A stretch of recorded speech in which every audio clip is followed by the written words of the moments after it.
अस्सलाम वालेकुम व्यूअर्स, उम्मीद है आप सब खैरियत से होंगे। इस वीडियो में हम सीखेंगे हेड टू का पैराग्राफ में इस्तेमाल के हेड टू को हम पैराग्राफ में कैसे इस्तेमाल करते हैं।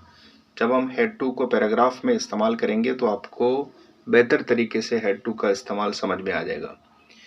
वैसे हेड टू का मतलब होता है करना पड़ा या पड़ गया, यानी जब हमें माजी में कोई काम लाजमी तौर पर करना पड़ा हो तो हम हेड टू का इस्तेमाल करते हैं। ये हेड टू पास्ट टेंस में ज़रूरत या मजबूरी को जाहिर करता है। आए अब एक दिलचस्प पैराग्राफ पढ़ते हैं जिसमें हेड टू के साथ दूसरे जुमले भी इस्तेमाल किए गए और हर जुमले के बाद उसका उर्दू तर्जमा भी शामिल किया गया है। पैराग्राफ को शुरू करते हैं। Yesterday was a busy day. कल का दिन बहुत मसरूफ था। I had to wake up early in the morning. मुझे सुबह सवेरे उठना पड़ा। Then I had to prepare breakfast for my family. फिर मुझे अपने ख़ानदान के लिए नाश्ता तैयार करना पड़ा।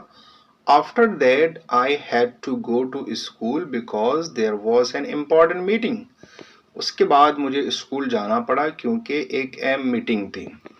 Eight school I had to check all the students homework.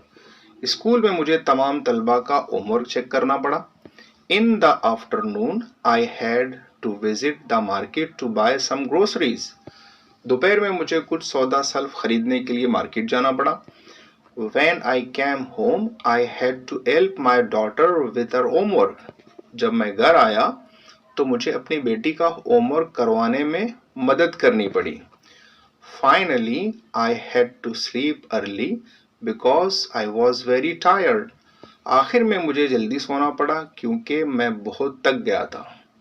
तो व्यूअर्स, आपने देखा कि हमने हैड टू का इस्तेमाल और उस जुमले में किया जहाँ किसी काम को माजी में ज़रूरी या मजबूरी के तौर पर करना पड़ा। याद रखें, हैड टू हमेशा पास्ट टेंस में इस्तेमाल होता है। मसलन आई हैड टू गो यानी कि मुझे जाना पड़ा। आई हैड टू स्टडी, मुझे पढ़ना पड़ा। ये देखें पास्ट टेंस के सेंटेंसेस हैं। अगर आप रोज़ाना ऐसे ही पैराग्राफ लिखते, पढ़ते और दोहराते रहेंगे तो आपका इंग्लिश बोलने का अंदाज़ बहुत बेहतर हो जाएगा। वीडियो पसंद आए तो लाइक करें, सब्सक्राइब करें और नए वीडियोस के लिए बेल आइकन ज़रूर दबाएं। अल्लाह हाफिज़।